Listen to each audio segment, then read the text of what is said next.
ഞാനും ആ ദിവസം ചെന്നൈയിൽ വന്നതിന് ശേഷം ആദ്യമായിട്ട് പുറത്തേക്ക് പോകുന്നതാണ്. ഞങ്ങൾ പെരിങ്ങൽത്തൂരും ജസ്റ്റ് നടക്കാൻ പോകുന്നല്ലാണ്ട് ഇതുവരെ ട്രെയിനിലൊന്നും ഒറ്റയ്ക്ക് ഞങ്ങൾ രണ്ടും മാത്രം പോയിട്ടില്ല. അപ്പോൾ ഇതാ കുട്ടേട്ടൻ ഓഫീസിലേക്ക് പോകുമ്പോൾ ഞങ്ങളെ റെയിൽവേ സ്റ്റേഷനിലാക്കി തന്നു. അപ്പോൾ ട്രെയിൻ വന്നു, ട്രെയിനിൽ കയറി ജസ്റ്റ് ഒന്ന് ആദൂസിന് ചെക്കപ്പ് ഉണ്ടായിരുന്നു ഹോസ്പിറ്റലിൽ. അങ്ങനെ ഹോസ്പിറ്റലിൽ പോവാണ്. അവൻ വലിയ കുഴപ്പമൊന്നും ഉണ്ടാക്കില്ല, നല്ല സഹകരണ മനോഭാവത്തോട് കൂടെ തന്നെ നിന്നു.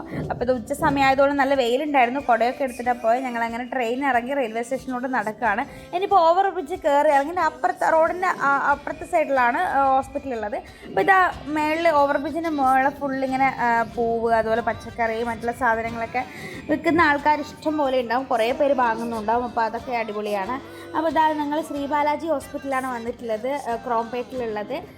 ഇവിടെയായിരുന്നു ഞാൻ എൻ്റെ പ്രഗ്നൻസി ടൈമിലൊക്കെ 3 മാസം വരെ കാണിച്ചിട്ടുണ്ടായിരുന്നത്. ഇത് ഞങ്ങളെ തറവാട് പോലെയായി ഇപ്പോൾ. അപ്പോൾ ഇത് ഹോസ്പിറ്റലൊക്കെ കാണിച്ച് തിരിച്ച് ഞങ്ങൾ ചെറിയൊരു ലൈം ഓടിക്കാൻ വേണ്ടിയിട്ട് കടയിൽ കയറുക. ഇവിടുത്തെ മിറർ എനിക്ക് ഭയങ്കര ഇഷ്ടമാണ്. അപ്പോൾ അവിടെ നിന്ന് ഫോട്ടോ എടുത്തു. അത്രയേ ഉള്ളൂ. ബൈ.